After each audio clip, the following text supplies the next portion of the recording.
Roxane Obadia, bonjour. Vous êtes prof doc à Hyères, un joli petit département du sud de la France.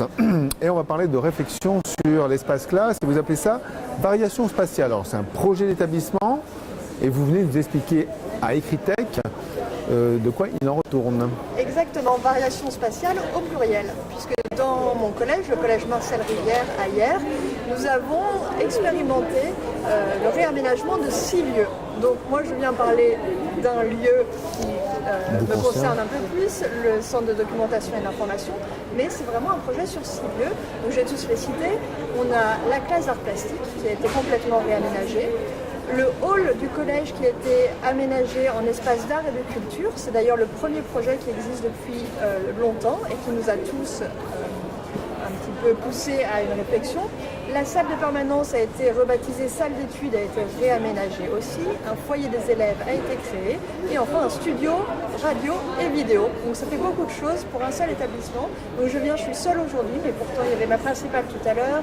On a beaucoup de collègues qui sont impliqués dans le projet. Et j'aimerais vraiment que ce ne soit pas que ma parole. Donc un projet d'établissement, un projet collectif. En ce qui vous concerne, donc prof doc, vous avez la radio, c'est ça?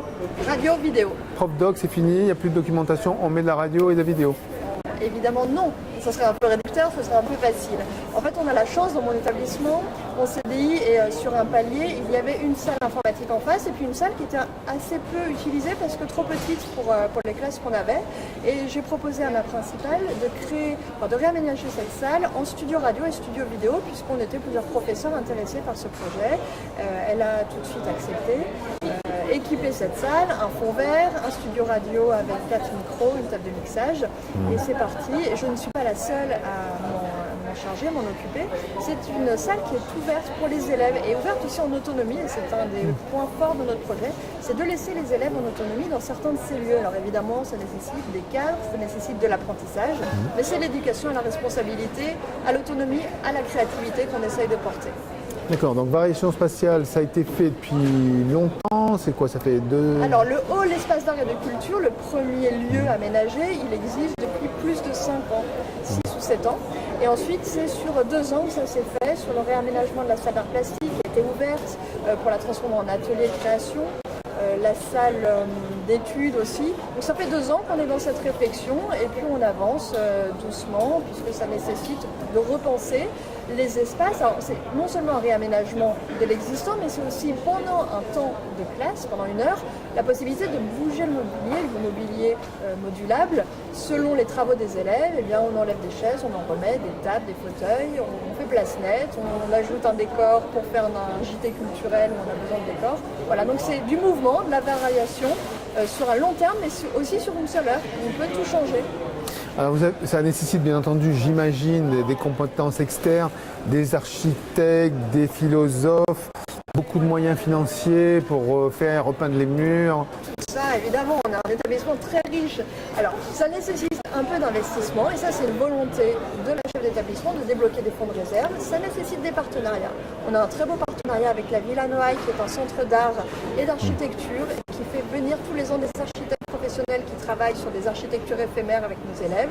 On a aussi les collectivités territoriales qui nous aident, mais des fois il suffit de peu de choses. Dans mon CDI par exemple, on a acheté des étagères à 3 € pièce, dans une grande enseigne que je ne citerai pas. On a repensé l'aménagement avec du mobilier qui traînait à droite à gauche, et pour très peu de frais, on a refait un CDI tout neuf qui paraît magnifique aux élèves alors qu'on n'a vraiment pas investi beaucoup. Alors les espaces ont changé, est-ce que, vu que vous avez 5 ans d'expérience, progressive certes, est-ce que le regard des élèves a changé? Est-ce que c'est devenu leur maison? Est-ce que c'est un lieu de vie? C'est ça, j'imagine, qui a été recherché dans l'histoire? Là, c'est les effets. Ça fait 5 ans que je suis dans ce collège et je crois que c'est la première année où je peux dire là, c'est bon. Je suis arrivée presque au CDI idéal, pour parler en tout cas de ma partie, où les élèves viennent pour faire autre chose. Et c'est pas seulement les élèves forts lecteurs, même si heureusement qu'ils sont toujours là, parce que j'ai toujours des livres papier et j'y tiens. Mais j'ai des élèves qui ne venaient pas avant, mais parce qu'ils peuvent y trouver un endroit pour faire d'autres projets, des projets autour du numérique. Les halls et les couloirs sont perçus aussi un peu de manière différente. On fait de la vidéo dans les couloirs. C'était des lieux qui étaient perçus un peu négativement. On peut discuter, on peut faire beaucoup de choses de manière différente. Donc je crois que les effets commencent à se percevoir sur le climat scolaire. Et ça, c'était bien une volonté du chef d'établissement d'améliorer le climat scolaire par ce mouvement, par cette dynamique. Alors, une question qui me titille, après on clôturera cette interview. Et la salle des profs? Alors là, ça sera peut-être le prochain chantier et vous ouvrez d'ailleurs de nouvelles perspectives. La salle des profs n'a pas du tout été repensée et elle est toujours un peu peut-être cloisonnée. Tout à l'heure, j'entendais l'intervention de quelqu'un qui disait que la salle des profs allait complètement exploser. Et je crois que c'est vrai que c'est une bonne idée pour un prochain chantier. Donc, je fais un appel à tous mes collègues et à la chef d'établissement. On a encore des choses à faire au Collège Marcel Rivière. Merci. Merci à vous.